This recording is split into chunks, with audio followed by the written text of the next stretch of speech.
Hi. இன்றைக்கி என்ன பார்க்க போகிறோன்னா, சுப்பராயன் ஆட்சி 1926லேருந்து 29 என்னாச்சுன்னு பார்க்க போகிறோம். போஷன் ஆளுநர் நரசிம்மராஜு ஆட்சி அமைக்கிறதுக்கு கூப்பிட்ருப்பார். இவர் சுயராஜ்ய கட்சி. அவர் அமைச்சிருக்க மாட்டார். நீதி கட்சியுமே பெரும்பான்மை இல்லாதனால அவங்களும் அமைக்க முன் வரலை. ஸோ அதனால் ஆளுநர் கோஷன் சுயேட்சி கட்சியை சேர்ந்த சுப்ராயனை முதலமைச்சராக நியமித்திருப்பார். அவருமே ஆட்சி அமைச்சிருப்பார். இவர் முன்னால் நீதி கட்சியில் இருந்திருப்பார். சுயராஜ்ய கட்சி ஆதரவோடும் நீதி கட்சி ஆதரவோடும் இவர் ஆட்சியை அமைச்சிருப்பார். சுயாட்சி அரசாங்கம் என்ற பெயரில் நீதி கட்சி நிழலாட்சி அப்படின்னு எல்லாருமே சொல்ல ஆரம்பித்தாங்க. அடுத்து கோட்டாமுறை. கோட்டாமுறை பார்த்திங்கன்னா இடஒதுக்கீடு முறை. முத்தையா முதலியார் அப்படிங்கிறவர் சட்டம் படிச்சிருப்பார். ஒரு வல்லுநர். தனது சட்ட அறிவை பயன்படுத்தி வகுப்புவாரி பிரதிநிதித்துவ கொள்கையை வெற்றிகரமாக செயல்படுத்தியிருப்பார். நீதி கட்சியில் தான் பிற்படுத்தப்பட்டோருக்கு வகுப்பாரி பிரதிநிதித்துவம் வேணும்னு சொன்னாலும் அதை ஒரு ஃபார்முலா மாதிரி ஒரு விதிமுறையில் வகுத்தவர் முத்தையா முதலியார். ஆகையால் முத்தையா முதலியாரின் கோட்டாமுறை என்று கூறுவர். இவர் என்ன சொல்லியிருப்பார்னா, ஒவ்வொரு வகுப்பாருக்கும் எத்தனை இடங்கள் கொடுக்கணுன்ட்டு முடிவு செஞ்சிருப்பாரு. அதன்படி பிராமணன் அல்லாதவருக்கு 44%, முஸ்லீம்களுக்கு 16%, ஆதி திராவிடருக்கு 8% அப்படின்னு பிரிச்சிருப்பார். ஆனால் இந்த விகிதாச்சாரம் குறிப்பிட்ட வகுப்புகளின் மக்கள் தொகைக்கு ஏற்ப இல்லை அப்படின்னு அனைவரும் குறை சொல்ல ஆரம்பித்தாங்க. இந்துவும் சுதேசி மித்ரன் இந்த 2 பத்திரிகையும் எதிர்ப்பு சொல்லிச்சு. முதல்ல குறை கண்ட ஈவே ராமசாமி நாயக்கர் பின்னர் அவரே இவரை பாராட்டியிருப்பார். நீண்ட காலம் வாழ்க அப்படின்னு ஒரு குடியரசு பத்திரிகையில் எழுதியிருப்பார். யார்? ஈவேயார். அடுத்து நீதி கட்சி ஆட்சி 1930லேருந்து 34 மூணாவது பார்ட்டாக நம்ம பார்க்க போகிறோம். போப்ளி அரசர். இவரோட பெயர் ராமகிருஷ்ணர் ரங்கராவ். இவர் ராமநாயக்கர் 1928 அவர் இறப்புக்கு அப்புறம் இவர் தான் நீதி கட்சியின் தலைவராக இருந்திருக்கார், பொறுப்பெடுத்திருக்கார். 1930 தேர்தல் அந்த டைமில் தான் உலக பொருளாதாரம் மந்த நிலையில் இருந்துச்சு. தமிழ்நாடு பொருளாதாரமும் ரொம்ப பாதிச்சிச்சு. 1930 தேர்தல் 4வது தேர்தல். இது 1930 ஜூன் 15ஆம் தேதி நடந்துச்சு. 1929 லகூர் மாநாட்டில் காங்கிரஸ் தேர்தலை கலந்து கொள்ளாது அப்படின்னு சொல்லிட்டு முடிவு செஞ்சுருப்பாங்க.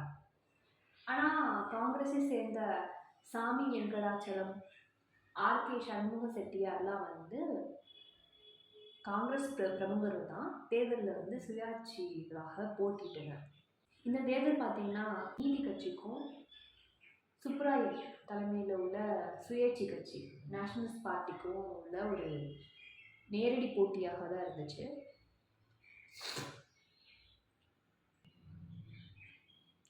இதில் பார்த்திங்கன்னா நீதி கட்சி பெரும்பான்மையுடன் ஆட்சி அமைக்க முடியல.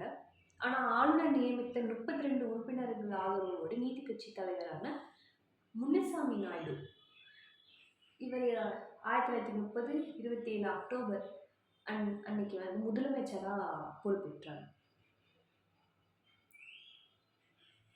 பி ராமச்சந்திர ரெட்டி இவர் சட்டமன்ற தலைவராக தேர்ந்தெடுக்கப்பட்டார். பி.டி. ராஜாவும் எஸ். குமாரசாமி ரெட்டியாரும் முனுசாமி அமைச்சரில் இடம்பெற்றிருந்தாங்க. இங்கே அவல நிலை ஏற்பட்டது. ஜமீன்தார்களுக்கு அமைச்சர்களை இடம் கொடுக்கல அப்படின்னு சொல்லிட்டு நீதி கட்சிக்கு எதிராக செயல்பட்டது.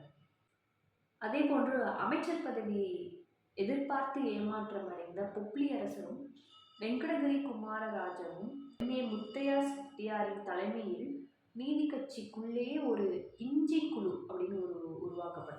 இஞ்சி குழு.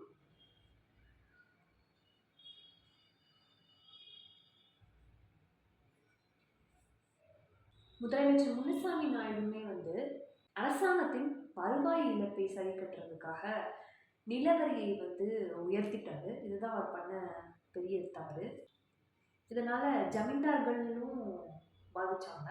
இதெல்லாம் சேர்ந்து முதலமைச்சருக்கு எதிராக போர்க்கொடி உயர்த்தினாங்க. முனுசாமி நாயுடும் பிடி ராஜாவும் 1928 போட்டிட்டு இருக்காங்க. நீதி கட்சியின் தலைமை பதவிக்கு வந்து யார் வரணும் அப்படின்னு சொல்லிட்டு.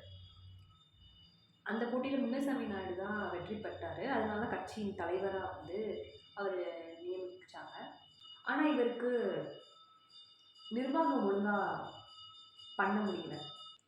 அது மட்டும் இல்லாமல் நீதி கட்சி மாநாட்டு 3 வருஷமாக வந்து இவர் நடத்தவும் செய்யலை. இதனால இந்த இஞ்சி குழு 1932 அக்டோபர் மாதம் 12வது ஆண்டு மாநாட்டில் முனுசாமி நாயுடு பதில் ஒப்பிலியரசர் அவர் கட்சி தலைவராக வந்து நியமிச்சிட்டாங்க. இவர் வந்து 1932 நவம்பர் 5ஆம் தேதி முதலமைச்சரானார்.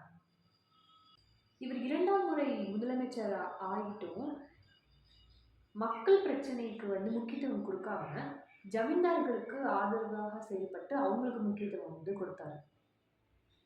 இதனால மக்கள் மிகுந்த ஏமாற்றம் அடைஞ்சாங்க. மொத்தம் நீதி கட்சி மக்களோட ஆதரவை இழந்துச்சு. நீதி கட்சிக்கும் அந்த உட்குழு அதுக்குமே வந்து ஒரு மோதல் ஏற்பட்டது அப்படின்னு சொல்றாங்க. தாழ்த்தப்பட்ட நலன்களை புறக்கணித்துட்டு உயர் வகுப்புக்கு வந்து அவங்க உயர்வுக்காக பாடுபட்டனர். இது ஒரு காரணம்னு சொல்றாங்க. தாழ்த்தப்பட்டோர் நலன்களை புறக்கணித்து விட்டு உயர் வகுப்பு அவர்களின் உயர்வுக்காக பாடுபட்டது இந்த நீதி கட்சி. அது மட்டும் இல்லாம வேண்டியவர்களுக்கு மட்டும் பதவிகளை அவங்க உறவினர்களுக்கும் வேண்டியவர்களுக்கு மட்டும் பதவிகளை கொடுத்துச்சு நீதி கட்சி. அதிகாரத்தை தவறாக பயன்படுத்திச்சு. இது வெறும் ஆட்சி கைப்பற்றுவதற்கான போட்டியாக வந்து தேர்தலை பார்த்துச்சு. மொத்தம் தேசப்பற்றுடைய காங்கிரஸ் மக்களிடையே செல்வாக்கு பெற்றது. அடுத்து நீதி கட்சி ஆட்சி 1934 எப்படி வீழ்ச்சி அடைஞ்சிச்சு, என்ன ஆச்சுங்கிறது அடுத்த வீடியோவில் பார்ப்போம். தேங்க்யூ.